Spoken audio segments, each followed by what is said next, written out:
tenho, né, o título da minha fala, Encontros Interculturais entre Índia e Brasil, Literatura, Cultura, Tradução e Diálogo Sul-Sul para além dos muros da universidade. Eu coloquei ali no cantinho, né, que o meu leitorado foi de junho de 2022 a junho de 2024. Então, o Conecta está sendo para mim uma oportunidade aqui de rever pessoas, conhecer novos leitores e, ao mesmo tempo, me despedir de todo mundo. E queria dizer que tem sido uma experiência incrível. Enfim, depois a gente fala mais sobre isso. Bom, peraí. Para baixo, né? Então, esse é um relato de experiência, né? Ele constitui, na verdade, esse relato é sobre alguma das minhas práticas, né, de mediação cultural na Universidade de Goa. Eu não quero falar assim práticas de ensino, porque eu também vou falar sobre alguns projetos que foram feitos em colaboração com outras instituições, entidades, né? Então, eles tiveram objetivos diferentes, mas eu acredito que a mediação cultural, né, ela esteja sempre presente, não importa, né? Se a gente está no espaço de sala de aula, o leitorado, ele sempre envolve, né, a mediação cultural. Então, eu vou falar mais especificamente sobre as atividades extracurriculares e esses projetos em parceria. Se der tempo, falo um pouquinho no final sobre o ensino de literatura na Universidade de Goa, porque eu, desde o início do meu leitorado, né, que eu fui assim, inserida mais nesse contexto. Né, existe ensino de língua portuguesa na universidade, mas é um ensino voltado mais para o português europeu, né? Então, desde o início da minha atuação lá, eu dei aula de literatura brasileira, né, durante quase todos os semestres, tradução literária, então por isso que também tem o tema da tradução no título, né, que foi uma disciplina que eu elaborei como uma disciplina optativa, e também a tradução literária no sentido da escolha dos materiais, dos livros, né, para trabalhar com alguns desses projetos. Vou trazer uma breve contextualização, então, da universidade, né, e o porquê de eu ter desenvolvido esses projetos em parceria com outras instituições. Bom, eu enfrentei, né, me deparei com algumas circunstâncias inesperadas desde o início do meu leitorado na universidade, certos enquadramentos específicos e desafios, né, enfrentados no primeiro ano, e tudo isso me fez repensar minha atuação. Né, eu precisei refletir sobre novas potencialidades da minha prática como professora leitora, de modo a materializar propostas e iniciativas que viessem ao encontro dos objetivos do leitorado. E também abrir um espaço para a construção de pontes e de diálogos entre as comunidades acadêmica e local. Bom, um desses desafios foi a resistência do Departamento de Português e Estudos Lusófonos da Escola de Línguas e Literatura e incluir no currículo de graduação e mestrado, que ainda é bastante eurocêntrico, né, ou melhor, lusocêntrico, disciplinas voltadas para o ensino de outras variantes do português que não é europeia e de literatura e culturas brasileiras. Então, apesar de eu ter trabalhado com o ensino de literatura brasileira, tinha só uma disciplina no currículo do mestrado, enquanto, né, as disciplinas de literatura portuguesa eram muitas, e também de história de Portugal, arte portuguesa, enfim. Né, então, tinha esse certo, enfim, desequilíbrio, né, e nenhuma disciplina, por exemplo, de literatura africana.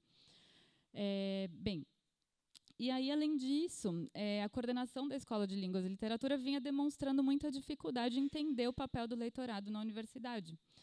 Então, além das disciplinas, né, que eu já ministrava na grade, eu passei a receber pedidos para ministrar mais disciplinas que pouco ou nada tinham a ver com os objetivos do leitorado. No Conecta do ano passado, eu contextualizei um pouco melhor nessa situação, enfim, dá para acompanhar lá também pelo vídeo.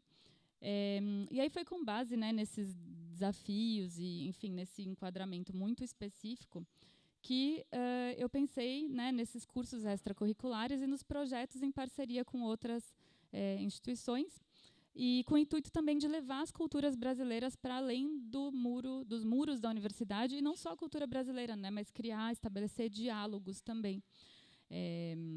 enfim. E aí eu percebi que, apesar de alguns poucos goeses, né, de famílias privilegiadas e castas mais altas que ainda falam, né, português, se identificarem mais com a cultura portuguesa por conta de um certo saudosismo em relação ao domínio colonial português na região e rejeição de certos valores do governo indiano também, muitas pessoas em Goa demonstravam, né, fora do contexto acadêmico, principalmente, demonstravam bastante interesse em saber mais sobre o Brasil e até mesmo uma identificação maior com certos aspectos culturais brasileiros. Sem falar na pequena comunidade de brasileiros em Goa, né, que não via muitas oportunidades de participar de eventos que promovessem a cultura brasileira.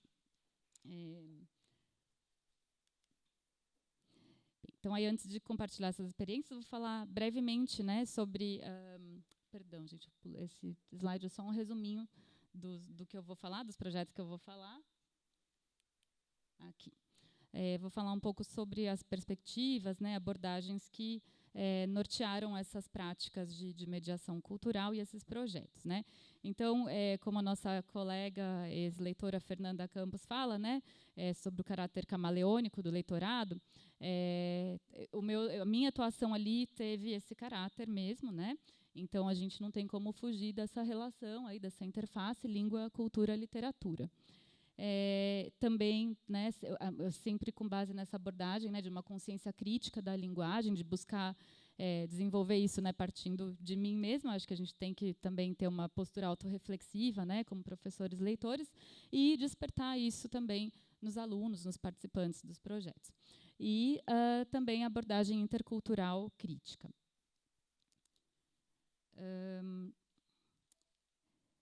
E essa interculturalidade crítica, meu Deus, vou ter que resumir muito. Gente, eu acho que eu vou passar então a parte um pouquinho mais teórica, né? Tá? Mas assim, a interculturalidade crítica que busca cair numa essencialização da cultura, né? Valoriza as nuances, e os diálogos sul-sul que buscam estabelecer espaços dialógicos e mobilizar memórias e histórias.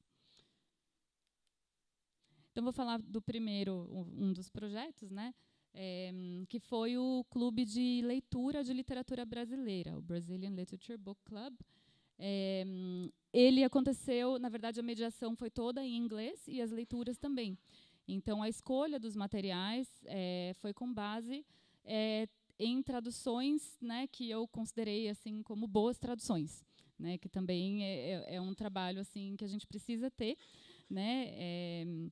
E acho que funcionou bem, principalmente na primeira sessão, né, em que eu propus, né, esse livro da Marta Batalha, que eu havia assistido o filme, né, e fui ler o livro. Na verdade, eu fiz uma parceria também com uma brasileira que vive em Goa, né, ela não dá aula na universidade, mas ela é uma leitora ávida, assim, e gostou e teve interesse em participar. Né, então, foi A Vida Invisível, de Eurídice Gusmão, o primeiro livro, na primeira sessão. Na segunda, não sei, aí eu fiquei me questionando se foi uma boa escolha, porque foi A Paixão Segundo GH, e a leitura foi feita em inglês, é uma excelente tradução, né, com a qual a gente trabalhou, mas os participantes tiveram um pouco de dificuldade, assim, né, então só uma conseguiu ler até o final.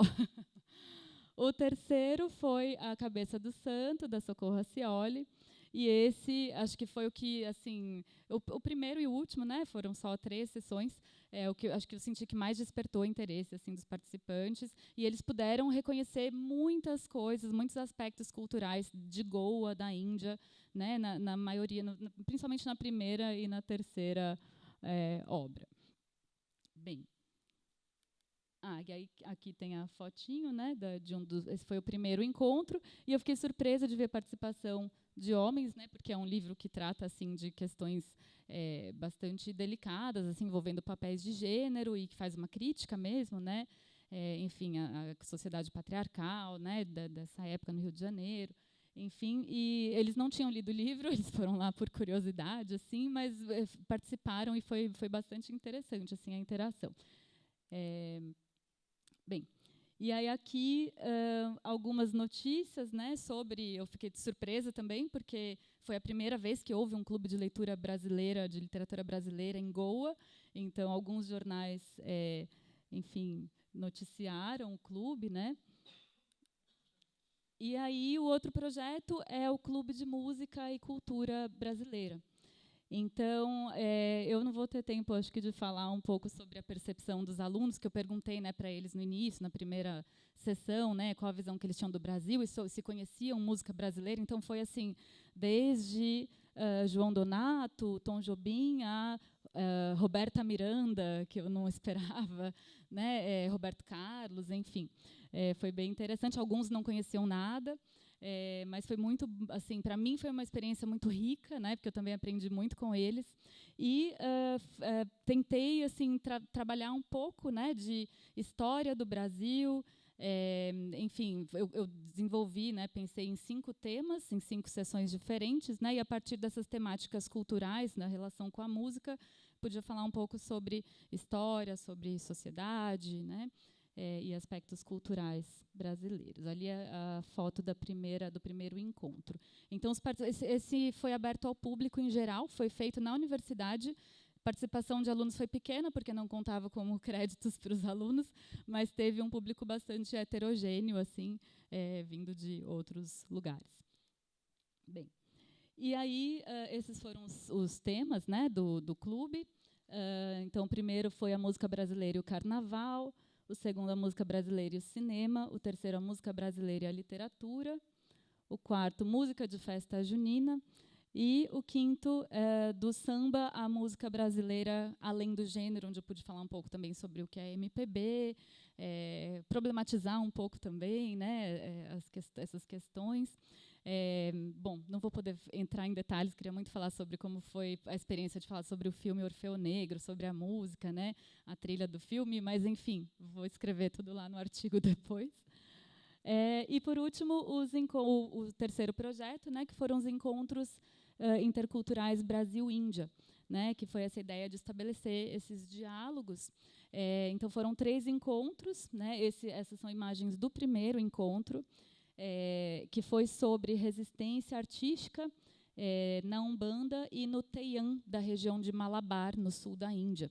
Então, conversando com amigos que praticavam né, esses rituais, né, essa religião, eu percebi, não que eu seja muito entendida assim, das religiões afro-brasileiras, de matrizes africanas, mas eu fui percebendo algumas similaridades, então eu achei interessante. Foi tudo muito experimental, porque não tinha, sabe, assim, um resultado específico esperado, era mais para a gente buscar mesmo aproximações, comunalidades, trocas interculturais também, né?